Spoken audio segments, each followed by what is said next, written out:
Pemirsa, Kepala Kejaksaan Tinggi Bali Amir Yanto resmi membuka in-house training Kejaksaan Negeri Bali di ruang Kertagosana, Pusat Pemerintahan Kabupaten Badung. In-house training menjadi momentum penting untuk selalu mengingatkan jajaran kejaksaan dan aparatur daerah di Bali terkait banyaknya kekurangan yang harus segera diperbaiki, ditata, dibenahi, dan juga disempurnakan.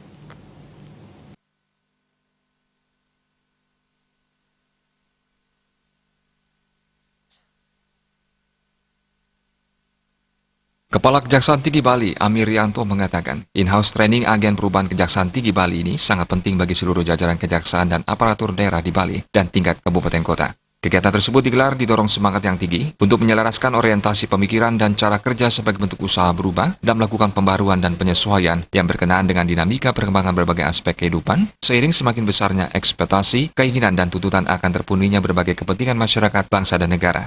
Oleh sebab itu, in-house training ini haruslah dimaknai sebagai saat yang baik dan tepat untuk membangun sekaligus menumbuh kembangkan kesadaran, pemahaman dan gairah yang diharapkan mampu menyentuh dan mengubah secara fundamental pola pikir, pola sikap, pola tindak, mentalitas dan budaya kerja selaku insan adiaksa.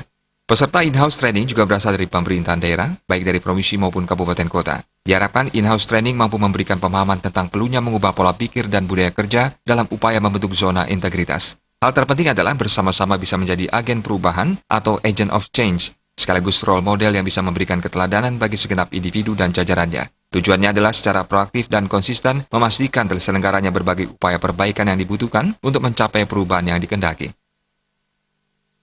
Kualitas sumber daya manusia, kejaksaan, khususnya para jaksa kriminal, tetapi dalam hal ini karena terkait dengan peningkatan SDM, khususnya kami juga mengundang pemerintah Provinsi Bali, pemerintah Kabupaten Kota Sebali untuk mengirimkan peserta masing-masing 3 untuk ikut in-house training ini, sehingga ke depan ada suatu koordinasi dan kolaborasi yang lebih baik untuk meningkatkan kualitas layanan masyarakat di Bali.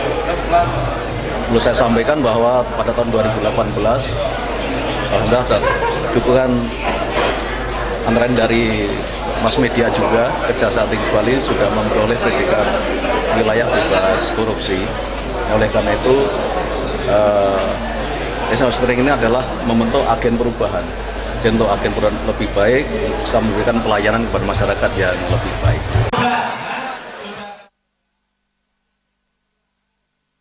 Pembukaan in-house training Kejaksaan Tinggi Bali turut dihadiri Sekda Provinsi Bali Dewa Madi Indra dan Wakil Bupati Badung Ketut Suyasa. In-house training Kejaksaan Tinggi Bali menghadirkan narasumber dari Yayasan Suksma Bali. Joko Andika, Bali TV.